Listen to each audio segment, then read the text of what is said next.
এক নাম্বার আমল শিখাইতেছি একেবারে হাতে গুইনা, সবাই আমার মুখে মুখে বলতে হবে। এক নাম্বার আমল বলেন লা ইলাহা ইল্লাল্লাহ। সবাই পড়েন লা ইলাহা ইল্লাল্লাহ, লা ইলাহা ইল্লাল্লাহ, লা ইলাহা ইল্লাল্লাহ, লা ইলাহা ইল্লাল্লাহ। কয় নাম্বার আমল বললাম? এক নাম্বার আমল। শুনেন শুনেন, ওয়ান আবি দারদা রাদিয়াল্লাহু তাআলা আনহু قال قال رسول الله صلى الله عليه وسلم ما من مسلم يقول لا إله إلا الله 100 مرة إلا وقد بعثه الله يوم القيامة ووجهه কাল কামারি লাইলাতাল বাদরি। আল্লাহ রাসূল বলেন, কোন ব্যক্তি যদি দৈনিক 100 বার বলেন, দৈনিক কয় শতবার? কোন ব্যক্তি যদি দৈনিক 100 বার পড়ে লা ইলাহা ইল্লাল্লাহ, লা ইলাহা ইল্লাল্লাহ, লা ইলাহা ইল্লাল্লাহ, রাসূল বলেন দৈনিক যদি 100 বার কোনো ব্যক্তি লা ইলাহা ইল্লাল্লাহ পড়ে, হাসরের মাঠে আল্লাহ তাআলা ওই ব্যক্তিকে এমনভাবে উঠাবেন 14 তারিখের রাত্রিতে পূর্ণিমার চাঁদটা যেমন চকচক চকচক করতে থাকে, ঝলমল করতে থাকে, 100 বার যদি দৈনিক লা ইলাহা ইল্লাল্লাহ পড়ে, হাসরের মাঠে ওই ব্যক্তির চেহারাটা পূর্ণিমার চাঁদের মতো ঝলমল করতে থাকবে। দৈনিক কয়শবার কি পড়তে হবে?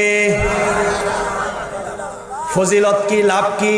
হাসরের মাঠে চেহারা পূর্ণিমার চাঁদের মতো হবে। 2 নাম্বার আমল শুনেন।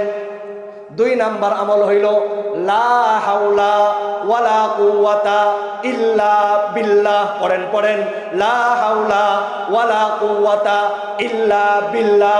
পড়েন লা হাওলা ওয়ালা কুওয়াতা ইল্লা বিল্লাহ। সবাই পড়েন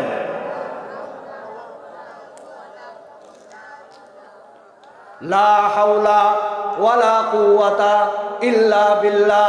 হযরত আবু হুরায়রা রাদিয়াল্লাহু তাআলা আনহু থেকে বর্ণিত হাদিস, আল্লাহ রাসূল বলেন লা হাওলা ওয়ালা কুওয়াতা ইল্লা বিল্লাহ দাওয়াউম মিন 99 দাআন আইসারুহা আল হাম্মু।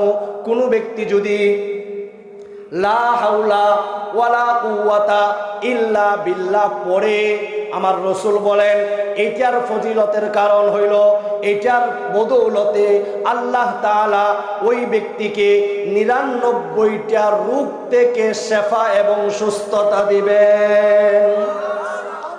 কয়টা রোগ? সবাই কয় না কয়টা রোগ? আল্লাহ রাসূল বলেন দাওয়াউম মিন 99 দাআন ওয়া আইসারুহা আল হাম্মু। আল্লাহ রাসূল বলেন আরে 99 রোগের বিবরণ না শোনার আগে একটা শোনো, একেবারে ছোট্ট রোগ কোনটা? আল্লাহ রাসূল বলেন লা হাওলা ওয়ালা কুওয়াতা ইল্লা বিল্লাহ পড়লে আল্লাহ 99টা রোগ থেকে মুক্তি দেয়। সবচেয়ে ছোট রোগ হইল টেনশন। বলেন কি রোগ? একবারে সবচেয়ে ছোট রোগের নাম টেনশন। টেনশন নাই, টেনশন রোগের রোগী না এমন একজন খারাপ তো যে হুজুর আমার কোনো টেনশন নেই। আসমানের নিচে জমিনের উপরে যারা বুঝে টেনশন নাই এমন কেউ আসেনি? কথা বলেন না, আসেনি? আছে একজন, বলেন না মিস্টার পাগল।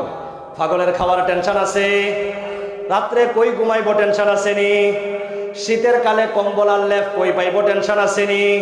কোনো টেনশন নাই। আর সবারই টেনশন আছে, সবার টেনশন আছে। তো এই টেনশন রূপ থেকে মুক্তি পাবেন কিসের মাধ্যমে? লা হাওলা ওয়ালা কুওয়াতা ইল্লা বিল্লাহ যদি কেউ পড়েন। আমল কয়টা বললাম? 2টা। 1 নাম্বার বললাম লা ইলাহা ইল্লাল্লাহ, 2 নাম্বার বললাম লা হাওলা ওয়ালা কুওয়াতা ইল্লা বিল্লাহ। 3 নাম্বার আমল শুনেন, আল্লাহ রাসূল সাল্লাল্লাহু আলাইহি ওয়াসাল্লাম বলেন মান সাল্লা আলাইয়া হিনা ইউসবিহু আশারা ওয়া হিনা ইউমসি 10 আদরাকাতহু শাফাআতি ইয়াউমাল কিয়ামা। কোন ব্যক্তি যদি দৈনিক ফজরের পরে 10 বার, মাগরিবের পরে 10 বার, 10 10 কত হইল? 20। আল্লাহ রাসূল বলেন ফজরের পরে 10 বার যদি আমি নবীর উপরে দুরূদ পড়ে, আবার মাগরিবের পরেও যদি 10 বার আমি নবীর উপরে দুরূদ পড়ে, ফজিলত কি পাবে, কি লাভটা কি হবে? আল্লাহ রাসূল বলেন আদরাকাতহু শাফাআতি ইয়াউমাল কিয়ামা। ফজরের পরে 10 বার দুরূদ শরীফ পড়লে, মাগরিবের পরে 10 বার দুরূদ শরীফ পড়লে হাসরের মাঠে ওই ব্যক্তি আমি নবীজির সুপারিশ পাবে। আর নবীজির সুপারিশ যে পাবে সে তো জান্নাতে ঢুইকা যাবে। আমল কয়টা শিখাইলাম? 1 নাম্বার হইল কি লা ইলাহা ইল্লাল্লাহ। দৈনিক কয়শো বার? 100 বার। চেহারাটা হাসরের মাঠে কেমন হবে? পূর্ণিমার চাঁদের মতো হবে। 2 নাম্বার শিখাইলাম লা হাওলা ওয়ালা কুওয়াতা ইল্লা বিল্লাহ। কয়টা রোগের ঔষধ? 99। সবচেয়ে ছোট রোগের নাম হইল টেনশন। 3 নাম্বার শিখাইলাম সকালে 10 বার, মাগরিবের পরে 10 বার রসুলের উপরে দুরূদ শরীফ, 20 বার দুরূদ শরীফ পড়লে হাসরের মাঠে ওই ব্যক্তি রসুলের সুপারিশ পাবে। আর রসুলের সুপারিশ পাইলে তো সে অটোমেটিক জান্নাতি হয়ে যাবে। এই 3টে আমল করতে পারবেন? সবাই পারবেন? আল্লাহ তাআলা কবুল করুন, বলেন না আমিন।